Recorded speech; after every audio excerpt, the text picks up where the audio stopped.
Kaixo, Andrea Pabez naiz. Txiletarra naiz. Beka batekin etorri nintzen Espainiara, Euskal Herrira. Txileko gobernuaren Bekaz Txile programaren barruan. Eskaera egin eta gutako 6 aukeratu gintuzten, eta Markinara etorri ginen.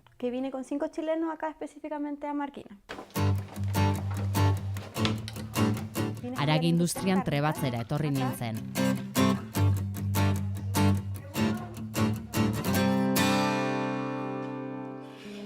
Industria ezagutu dugu, bertara joan gara.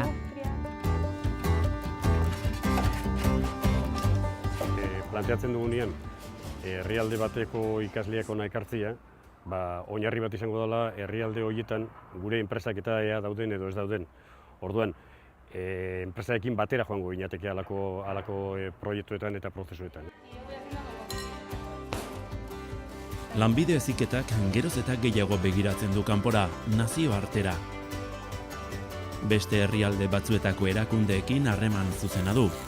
Geroz eta ohikoagoa da, kanpoko ikasleak eta irakasleak ikustea lanbide heziketako zentroetan trebatzen. Teknika, lanbide heziketako berrikuntza zentroaren nazioarteratzeko proiektuaren ardatzetako batean da hori. Beste ardatz bat, mugikortasuna kontrako norantzan bultzatzea da. Hau da, bertako irakasleak eta ikasleak atzerriko zentroetara joaten dira hango berrikuntzak ezagutzeko eta ondoren etxeko proiektuetan aplikatzeko.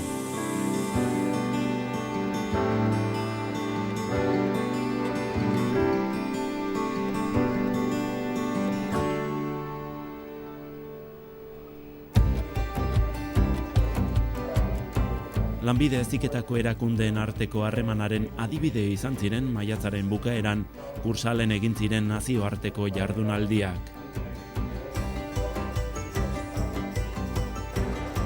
Munduan langileak trebatzeko hainbat sistema desberdin daude.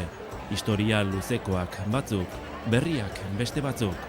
100.000 ikaslekoak, enpresek sortutakoak eta erabat publikoak. Gisa askotakoak.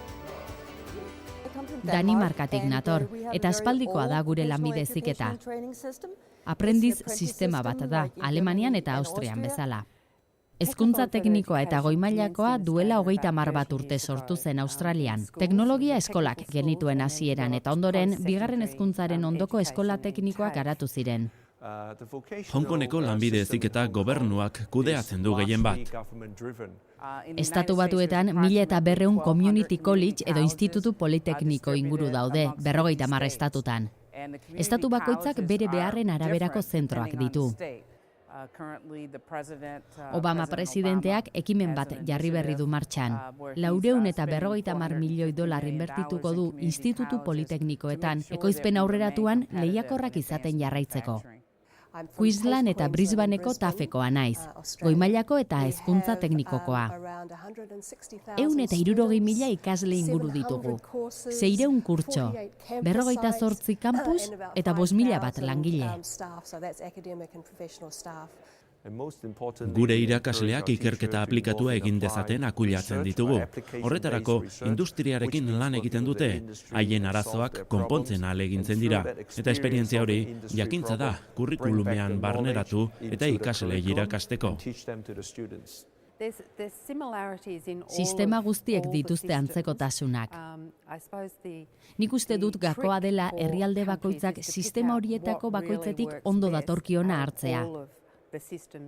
Eta martxan jartzea herrialde horrentzat egokiena dena.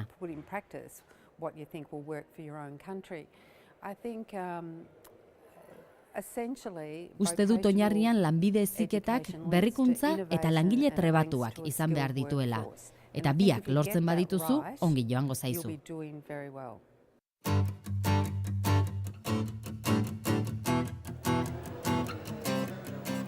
Teknikaren nazioarteratzeko proiektuaren beste ardatz bat, lanbide heziketako sistema bera transferitzea da. Hau da, garapen bidean dauden herrialdeei euskal lanbide heziketaren antzeko sistema bat ezartzen laguntzea. Bai Europar Komisioak, Europar Batasunak eta baita OCDEek eta 2013an ateratako bi informetan eta oso maila altuko lanbide heziketa bezala ikusten dutela eta batez ere berbaiten dago gainera historia horretan. Ez hemen daukagun aktiboa eta teknika barne transferitzeko sistema bada. Ez.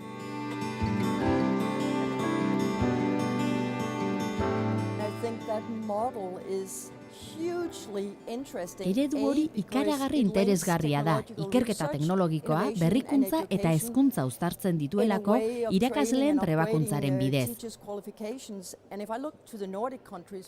Europa iparraldeko herrietan pedagogikoki egunean egoten saiatzen dira, baina sektore jakin bateko teknologiarekin lotu gabe.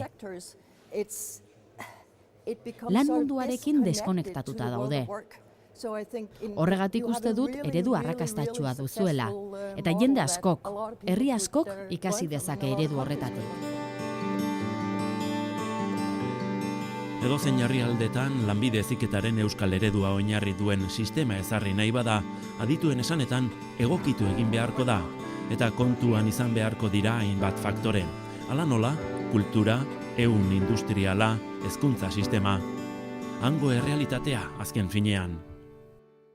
Ea posible izango litzateken ekartzia hango irakaslegoa nolabait formatzera ona, eta eurok izatia gero atoriak euren herrialdean ez dakit edatzeko hemen ikasi dutena. Osea, eta hemendikan bakarrik noizian behin laguntza kontrol moduan, baina ez kontrola sentio txarrian baizik eta ikustia zeiten ari diren, nola hobetu leikien, etc. Baina eurok izatia atore nagusiak hemendik aurrera.